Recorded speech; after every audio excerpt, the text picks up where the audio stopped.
We've seen bold claims on grammars before, and this time it's Greek in 30 days. Does this grammar live up to this bold claim? Well, take a look at this video after this.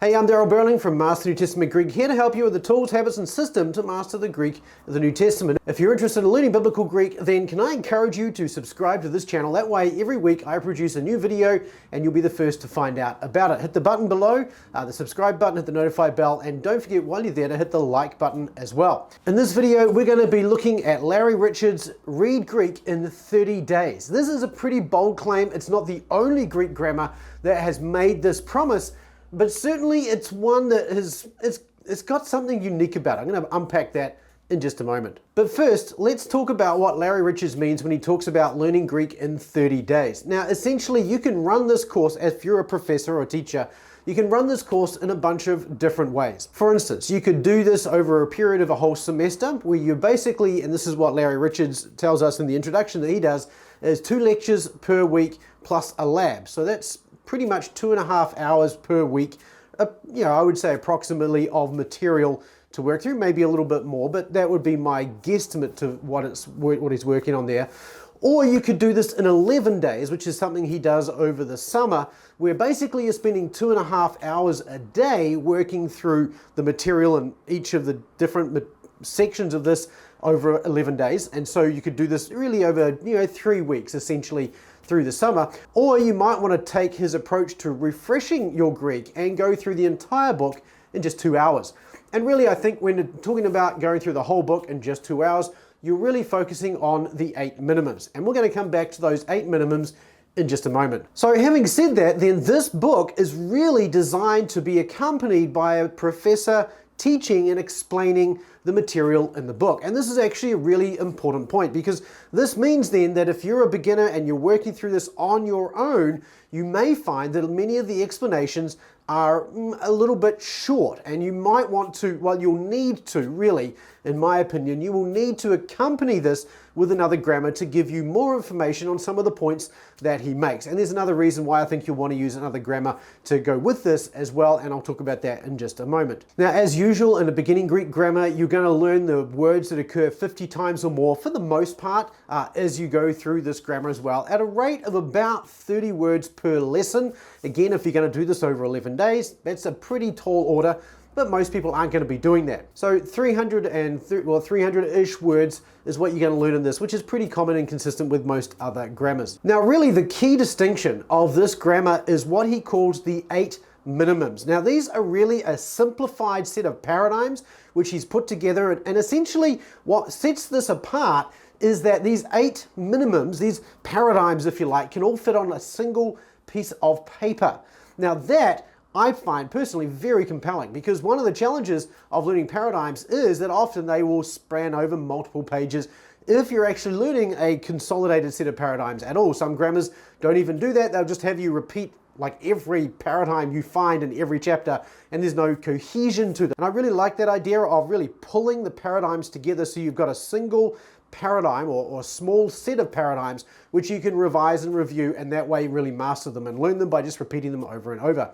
But how do you learn paradigms? I'd love to hear from you, whether you learned using this grammar or you learned from, say, another grammar. I'd love to hear from you in the comment section below. How did you learn paradigms? Leave a comment below. I look forward to seeing how you learned them in the comment section down below. Now, let's talk about then some of the things that I think with this grammar are a little bit of a holdback. The thing to bear in mind with this grammar as you come to it is it's not super old, but in the world of Greek grammars, as you probably know if you've been watching this channel for any length of time, Greek grammars really have changed a lot over the last decade and a bit. And this is certainly the case that's going to affect this grammar as well. The key areas that this grammar really suffers from in some ways is the whole discussion around verbal aspect. This grammar does not really discuss verbal aspect at all. It argues very clearly and even teaches the 8 minimums in a lot of ways as if the indicative mood inherently encodes time. There's no mention of aspect, it's all about time. So for instance, with the augment, he teaches that the E in the augment, or the epsilon in the augment, really means earlier. So time is very much the key focus of the tense forms in this grammar. And of course, if you've been watching this grammar for any length of time, say for instance this video, then you'll see that I hold to Campbell's view where time is much more of a pragmatic concept that comes really from the context much more than from the form of the verb itself. And now, there are good people, smarter people than me who disagree with that view, but personally I just think this holds the most explanatory power for what we see. And it's not an unassailable position. It's not like there's nobody speaking against it. There is.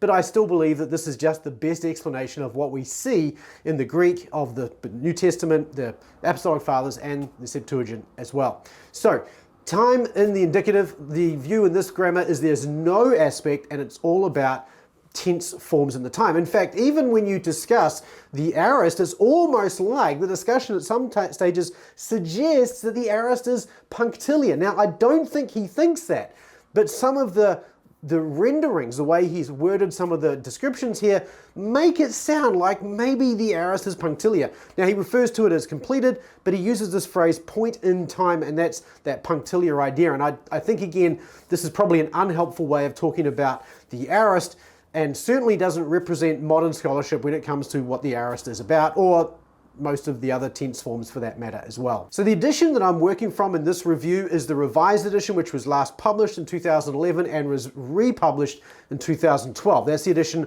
I'm working from for this review. In fact, it's really the edition out of Logos Bible Software, which is what I'm using to review this grammar. Now, the thing is that in 2012, we were really, 20 years at least into the discussion around verbal aspects. So the discussion was very much out there in the public, but for whatever reasons, Dr. Richards has decided that he's going to continue to teach time in the indicative, and that's what's reflected here in this grammar.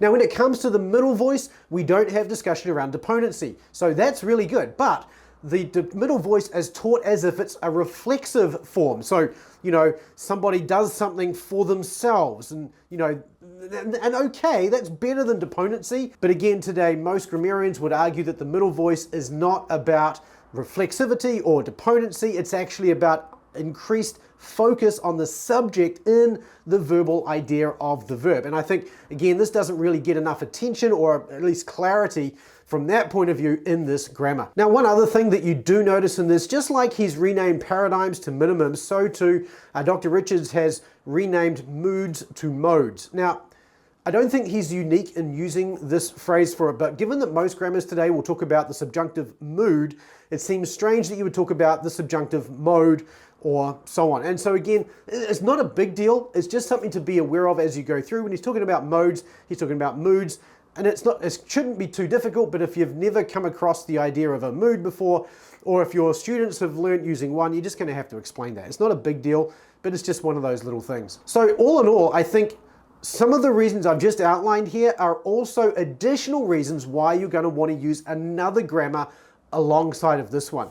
I don't think that this is a great grammar to use on its own, unless of course you're in Dr. Richards' class, in which case you get a consistent and cohesive approach to learning Greek. And then I would say afterwards, go and read The Basics of Verbal Aspect by Constantine Campbell and come up to date with verbal aspect and so on. So I think you're going to want to use another grammar with this as you go through it. Let's talk about the positives of this grammar, because there are some positives with this grammar. One of them is the approach to the 8 minimums. It is very appealing to me to be able to teach students one sheet that you can use for all your paradigms, all your morphology. And if you are interested in learning more about this, you can actually watch a video, which I'll leave a link to in the description below, where Larry Richards actually will take you through the full 8 minimums so that you can actually see how he writes this out. The thing with this though is that if you've learnt paradigms using another approach, then it's going to take you a little bit of time to again wrap your head around this. There are things that actually do need explanation as you work through the minimums for this book. So what I would recommend, if you do use the 8 minimums, you want to come up with a way of reminding yourself as you draw the arrows and as you write out these minimums, you're going to want to find a way of reminding yourself of why these are what they are. I think that's going to be a really important element to take in and do while you're actually learning the material in this book. So the 8 minimums I think are really cool. I really like this idea. But again, if you've learnt the paradigms using another approach and you've got a cohesive kind of set of paradigms that you use consistently already, switching over to another set just seems like more work than is worth doing, really. So unless you've learned using Larry Richards' approach, or you're up for a little bit of work to relearn the paradigms and how to go through those, I'm not sure that this is the sort of thing that you're going to approach from scratch. So I think ultimately, the people who are most likely to use these 8 minimums are people who have gone through this grammar either as a student and then become teachers and then go on teaching from this grammar as well. But again, I'm interested. How did you learn your paradigms? Leave a comment in the comment section below. I'm interested in hearing, particularly if you learned using this grammar here. A couple other little things I quite like about this grammar. One of them is that there are a number of little did you know sections, like the little boxes that you come across throughout the book. They're kind of interesting. I don't think they add a lot to Greek, but they're kind of interesting. Things like when was the first English translation written and little things like that that are kind of interesting tidbits. You may not know it before you got here, but again, it just takes up space in some ways. It doesn't really add anything to Greek, but hey, I find them interesting and I quite like them. The same goes with the for the curious sections. Now this, I really appreciate it because one of the things that a lot of grammarians do is they tend to put a lot of information into a particular chapter on, some sort of morphological form, and the student feels they have to master every piece of that grammar before they move on to the next chapter. And having little breakout boxes like this where it's very clearly you don't have to do this, but this is just for the curious, these are really helpful, and again, they can be a real blessing as they explain things in a little bit more detail. So I do like this feature as well, and I think, again, if you're going to write a grammar and there are things in there that provide extra detail around morphology and so on, this is a great kind of way of presenting that without overwhelming the student. Finally, the other positive with this book is that there are exercises in the book, and the exercises in the book are very heavily weighted toward translation, and the translation are actually very heavily weighted toward large, long sections of text. So unlike a lot of grammars and exercises where you're going to get snippets from the New Testament or Old Testament, Septuagint, or the Apostolic Fathers from all over the place and just sort of throw together. This is kind of how I do it. In this grammar, you've actually got just large sections of text with helps thrown in there for you as you get, so that you don't get lost along the way. So I kind of like this approach, and I think one of the things maybe I could apply to my own teaching here is to have more translation exercises as well. But then I'm kind of conscious that we already struggle to get through the translation exercises that we have in our translation calls anyway. So I'm not sure I want to add too much more there, but it might be good just as a way of getting extra practice during the week. So overall, this is a strong grammar from a morphological point of view. If you're learning Greek, or better yet, if you're refreshing your Greek, then this is well worth taking a look at, because a lot of what you need to know for a refreshing Greek is the morphology, and that's the strength of this grammar. It's a really good grammar for getting you into the morphology again. There's 8 minimums on one page. Who wouldn't want to refresh your Greek using that approach, right? That's a really compelling feature of this grammar.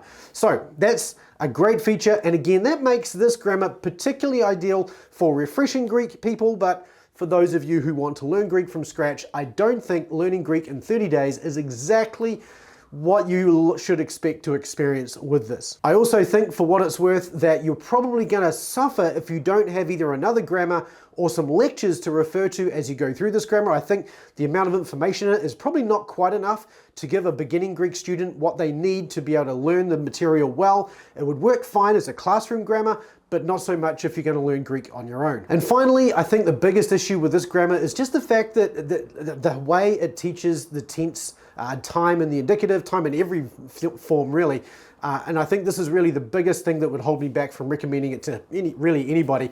I think there are some really good grammars out there that do a better job of this and have better explanations as well. So again, I'm just not convinced that this is the best way to go if you're starting Greek from the beginning, but it might be helpful if you're going to refresh your Greek. But again, let me know in the comment section below how you memorized and learned your paradigms and figured all the endings out and those kinds of things. Let me know. I'd love to hear from you there. If you found this video helpful, hit the like button. Make sure other people get to see it as well. And don't forget, if you're interested in learning Greek, to download your free roadmap to mastery at masterntgreek.com/roadmap. Thank you so much for watching. Keep taking small, consistent steps toward mastery, and I look forward to seeing you in the next video. We'll see you then.